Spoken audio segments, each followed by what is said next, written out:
So good afternoon. Welcome to another interview for the GLIO CEO interview series. My name is Leonardo Anguiano, and I work as a portfolio manager for global listed infrastructure at Covalis Capital.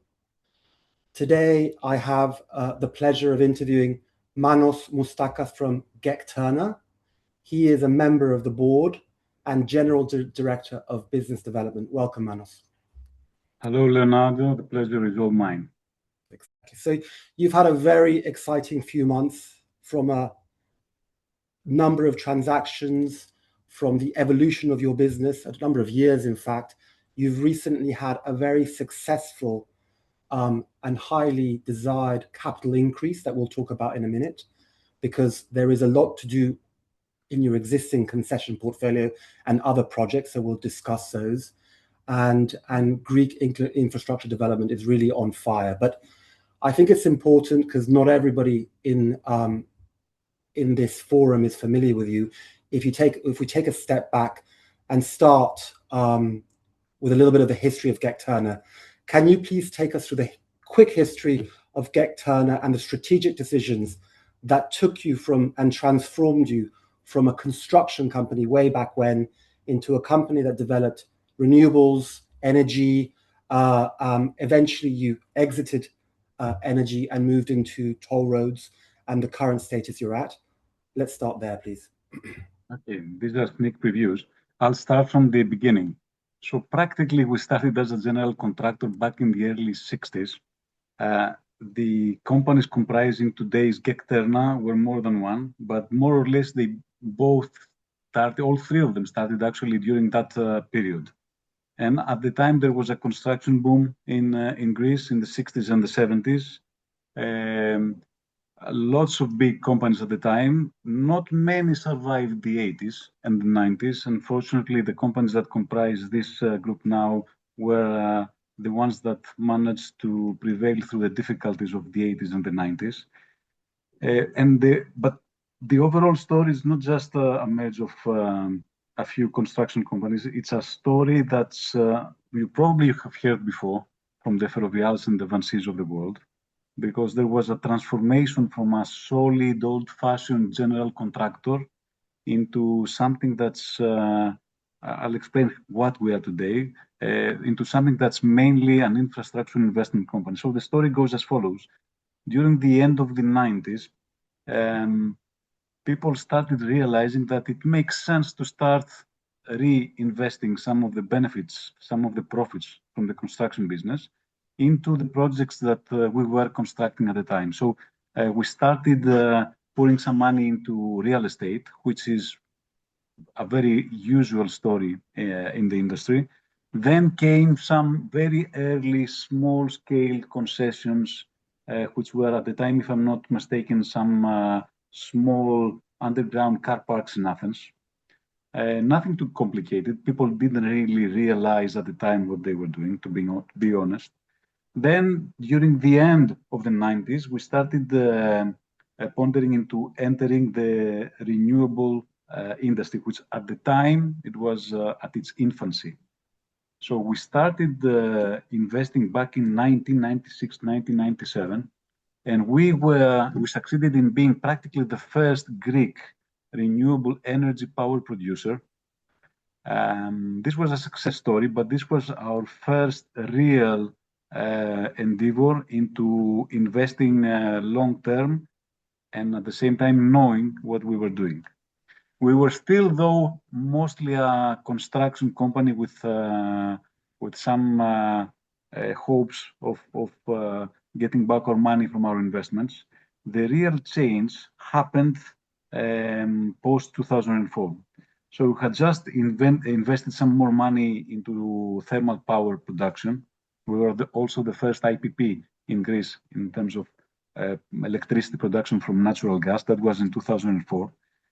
But right after the Olympics, we had a very sharp progress on the, at the time, infamous and famous at the same time, Greek projects, Greek motorway projects. It was a big, even from European, for European standards, it was a big pipeline of motorway assets, and practically everyone who was in the industry at that time in Europe got involved.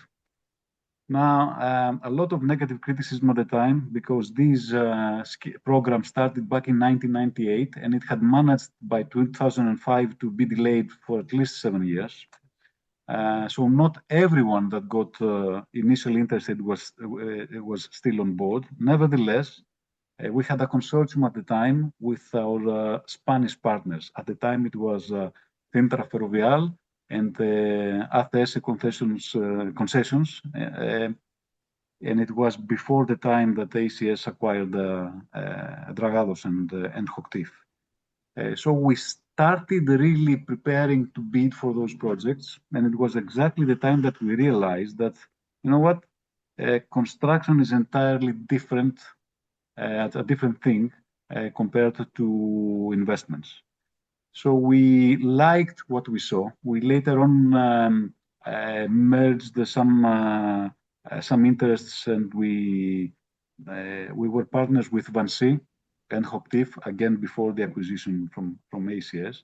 So we saw a couple of companies being structured in a way that we did not anticipate would make sense, and suddenly this was a new world for us.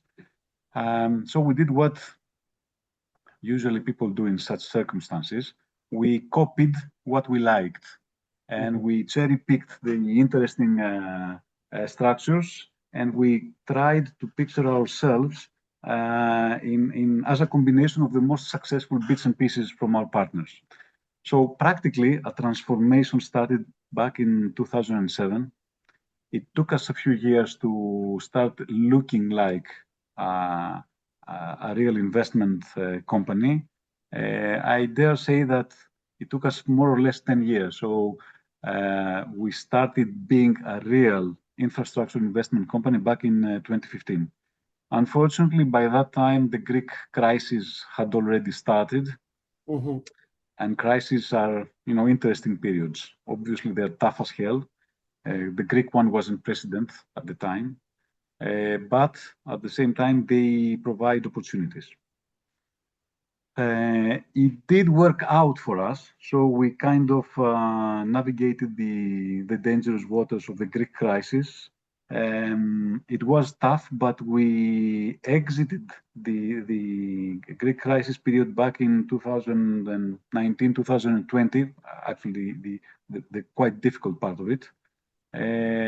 Being much stronger than how we were when we entered. Lots of things happened. We had a number of partners, international partners, leaving the country, leaving space for us to consolidate our presence in the market, admittedly reducing the competition for the projects that never stopped coming. And I will make a comment here. I will come back later. Greece was heavily underdeveloped in terms of infrastructure, and the pipeline for infrastructure is admittedly quite heavy and quite difficult to move on. So we were seeing projects during these 10 years of Greek crisis that actually started being prepared more than 10 years before. So in reality, we never stopped seeing new projects arriving in the market, and being more or less with reduced competition allowed us to get our hands on a number of projects with good terms. Which is sort of the key thing, because the story you've told is a very long story of evolution from a traditional construction company that goes into being an asset owner, obviously over a very complicated period for Greece. And you saw many iterations of projects. You had to withstand many difficult periods on the financing, I presume. So many lessons learned. But it sort of brings us to today, because you were able to build a successful energy company, which you subsequently exited. In tandem, you were able to get and acquire very interesting, long-dated transport toll road concessions, which we'll talk about in a second. But if we can just go to the picture today, if you just finish that story with how you exited energy in a big term, in a successful way, and move to the current portfolio. Because as of today, and we have lots to get through, we're sitting on a young portfolio with very strong organic growth that has huge, that provides a big platform for your future growth opportunities. So if you take us through that last bit of the story, then we can talk about the current concessions, please. Thank you. I'll give you some more color, because practically the transformation had two specific periods. The first one, we really became an infrastructure investor from being an old-fashioned general contractor. But that was stage one. There was a stage two, during which we realized that we cannot really start investing on assets of any type. And I'll explain why I'm saying that, because there was a certain point that we realized that we had a quite interesting portfolio and exposure on renewables. The same applied on utility and energy utilities, where we had thermal power generation. We had also a large number of clients down. We were practically an integrated utility, and we still had a very strong construction arm. I will come back to that. And on top of that, we had investments in motorways. Airports were coming up. So we realized that it didn't really make sense. We needed to have a specific focus on a specific industry, and both renewables and thermal power production and retail of electricity and motorways didn't really work. So we took the decision to divest from renewables. At some point, there was a quite successful sale to Masdar. So we exited the market after a quite successful 20 years of presence, when we got some, I think, reasonably good money out of the sale. We have decided that our focus is going to be on infrastructure that has to do with transportation and water. There is a third smaller scale potential field of interest, which has to do with infrastructure again, but not transportation, and that being the civil infrastructure. This has some similarities to transportation, in the sense that the contracts are very similar. I'll come back to the contracts that we see now in Greece, both in PPPs and concessions, because they have some distinct similarities and some distinct particularities and differences from the rest of the European ones. But practically, all these 2.5 jurisdictions in Greece, meaning transportation infra, water-related infra, and civil infrastructure, tick the following boxes. One, the quality and the type of the contract is what we like. So long-term, usually 30 years, strong quality. I'll explain more about that, with pretty solid and foreseeable revenues. So risk-adjusted, they are quite conservative, which is what we like. And it allows us to really forecast our numbers, even as far away as 30 years from now. Although I understand this sounds like an exaggeration, but I can explain later why this is the case. So, repeated, foreseeable cash flows. Where some of them have some volume risk, others are quite regulated. We like both, as long as they can tick the boxes that I mentioned earlier. Yeah. So we're now focusing practically on infra, water, transportation, and civil. Yeah. And so it's a very interesting portfolio, and it's a complex one. But if you focus now and we move to today, obviously we've gone through the history, a lot of changes, a lot of evolution, a lot of experience and track record. But as of today, the core of your business, the core of the value remains toll roads. I guess key issues that may be differentiated from other portfolios. It's a very young portfolio with a long residual tail of time. As you say, there's a variety of different contracts. There's a few specificities that we can discuss, and also a very good contractual context. So what we see is a cash flow profile, organic cash flow profile for many of these assets that will continue to grow meaningfully over the next few years and then has a residual tail. So maybe if you just quickly focus on the quality of the concessions overall and the longevity of it, because what we see from a valuation perspective is that the peak value for these existing assets, without you even doing anything else going forward, doesn't reach its peak for a number of years yet, contrary to many other portfolios out there which are more mature. So maybe if we just focus a couple of minutes on that, because that will take us to the growth opportunities beyond that. So practically, yes, you are correct. Transportation infra is the core of the value in the company. Mainly, we're talking about old-fashioned highways that we own under concession or PPP contracts. The difference is simply that the concessions are tolled roads, and we have some upside and downside regarding volume, so traffic risk, whereas PPPs are non-tolled motorways, and we just have availability payments. Now, what is the issue? We have something like currently more than 85% of the Greek motorways under our management. This means a bit more than 2,000 kilometers as we speak. I will not talk now about what we expect for new projects to come, but if we just take a look at the portfolio today, we'll see the following characteristics. Number one, we have a residual life. It's a bit more than 28 years. I think that this is the youngest portfolio, I think, in Europe. And if you take into account the size of it, because it's not one or two projects that may incidentally be, quite new, we're talking about a considerable amount of kilometers, so a quite robust portfolio, and the 28 years is a quite significant number.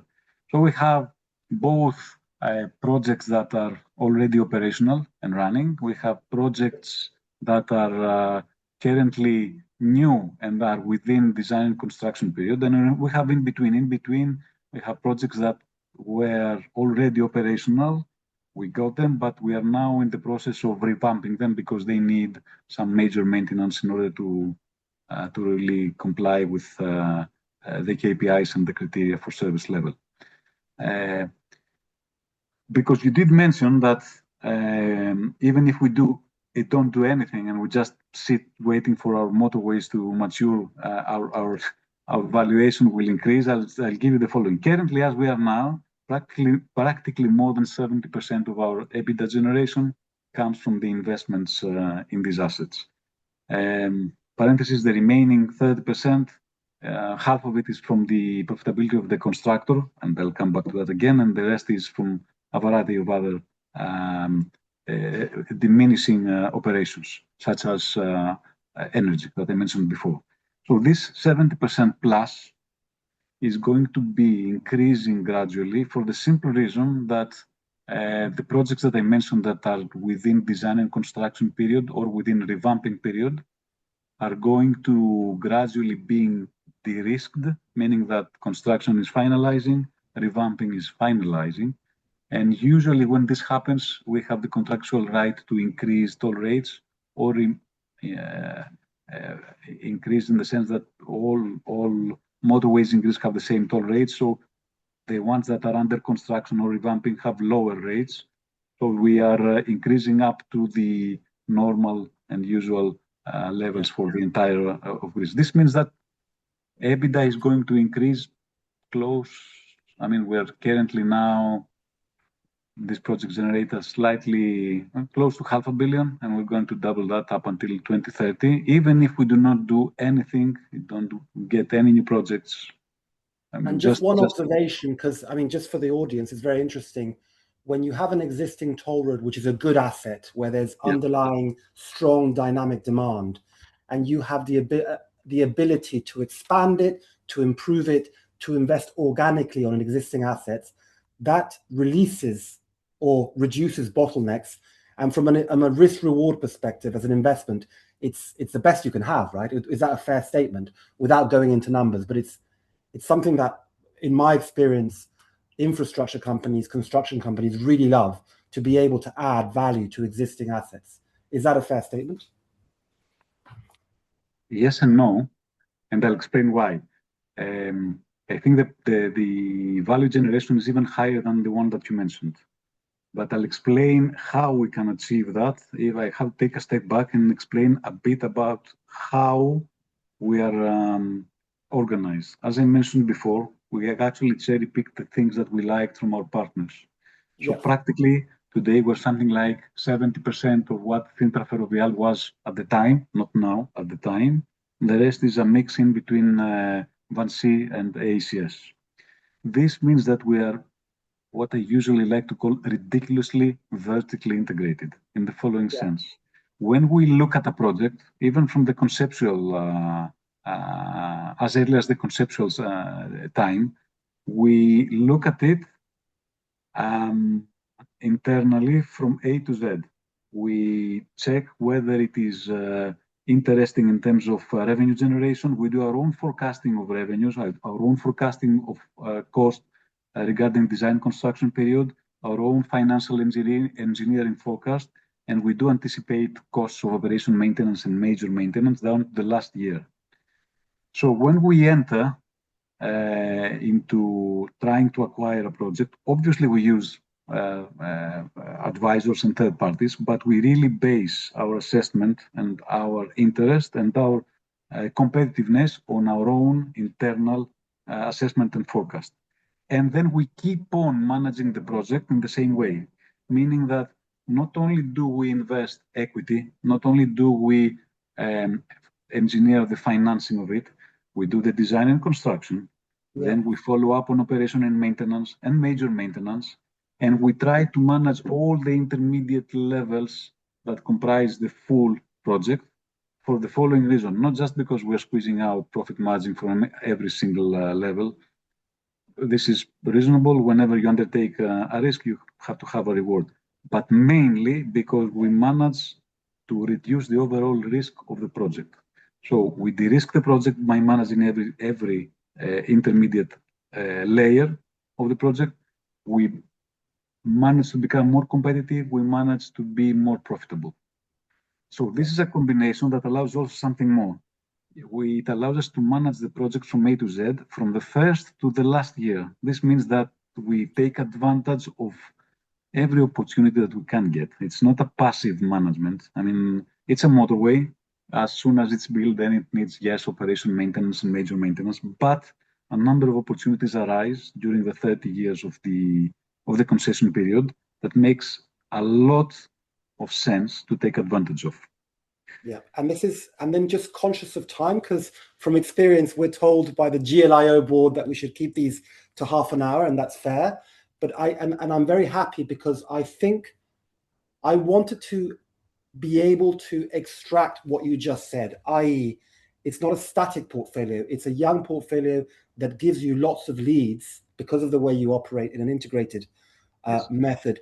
And you're so dominant in the Greek economy and the Greek market, which is growing, that there are many opportunities that you can generate incremental value with, which takes me to my last question. And we have quite a few minutes left, but in a way, and I know we've covered a lot and maybe we haven't answered everything, but I'm very happy to get to this point. I've had a lot of people come back to me and just ask me what, they've done extraordinarily well. They were there at the right time. They were there when the competition was not so strong. Right now, there's still opportunities organically and through airports and other investment opportunities. However, they're already generating cash flow. Why did they feel the need to raise equity at this stage in order to accelerate, or are there more opportunities? And I think obviously in the end, the market was very happy to give you capital, because if maybe you can give us some metrics. My understanding is that the capital increase was massively subscribed and very successful. In the end, the discount at which you placed relative to the share price was minimal. But maybe run us through why you felt the need to do it, and what does that say about the opportunity set that you have in front of you? Is it just faster and more of it, or you just see it as a good timing? I think that would be the last question. Again, very convoluted question, but that's kind of no, it's a very reasonable question, because up until a few months ago, we were telling our audience that all our capital needs for the next 5 years are already calculated and they are in place, and we know where we need to spend our money. And suddenly we came out and said, "Like, guys, we need some more." So we were actually quite happy to do that. Why? Because the reason we did it was that a certain number of projects were, without us anticipating it, accelerating their development. And I'll explain. I know you know that infrastructure projects have a lead time which is extremely long. I mean, we're talking about at least 7 years. Most of the cases 10, sometimes years, sometimes it's more. So this slow pace provides ample room to forecast when a project will come to maturity in order for you to be able to be prepared to tap it. In this particular case, we had a few cases that simultaneously got accelerated, and as I said, we were quite happy about it. Nevertheless, we needed some more money. So we have a number of projects that are actually hitting the tender date much earlier than we anticipated. And I know what you're going to say. You're going to say, "Manos, okay, this is a public tender. How do you know you're going to need money? You're going to need money only if you are successful." But in reality, we have some competitive advantages which are, I dare say, unique in the following sense. Whenever we have large projects requiring a large investment, which usually attract international interest, in Greece we have the particularity that not many international companies have boots on the ground, and it's important to have boots on the ground because whenever you have a design and construction phase, then the associated risk needs to be managed efficiently. If you are not able to perform construction yourself, if you are not vertically integrated, by necessity you'll have to align yourself, your interests with a local contractor, and this is where it starts getting complicated. When it gets complicated, it gets more expensive, competitiveness lowers. So it has been demonstrated again and again recently and earlier as early as the first decade of the millennium, that whomever does not have construction capacity locally cannot easily be competitive in such bids. So we have the following advantages. Obviously, we have the largest, more efficient, effective, and competitive constructor, judging by the results of international tenders locally. We have capacity, and at the same time, we have a unique way to approach projects, taking advantage of our particular competitive elements. We do know that we will be successful in most of the projects that we are getting interested in. This has been demonstrated in the past. There is a reason for that. The reasons have not changed. The situation has not changed. We believe that these projects that are now in front of us earlier than anticipated will really be a very nice story when we are talking again, let's say a year from now. And perfect. That's very useful. And you continue to have the discipline of evaluating all of these projects with a strict view on, equity internal rate of return, or an adequate return that is accretive to the overall value of the company. You're very focused on that, right? And where you have a true advantage, you're not going to go and be, go in too many directions. You know where you have a key advantage in your home market, and you believe you can make very good and adequate returns on these projects. That's entirely true. Perfect. Well, I think we've hit the mark of 30 minutes. I could talk a lot longer because your company is fascinating. You've done a really good job, but I think this is exactly what we needed for this forum. And I'd like to thank you on behalf of Covalis and GLIO for joining us on today's. Thank you very much, Leonardo. Have a good afternoon.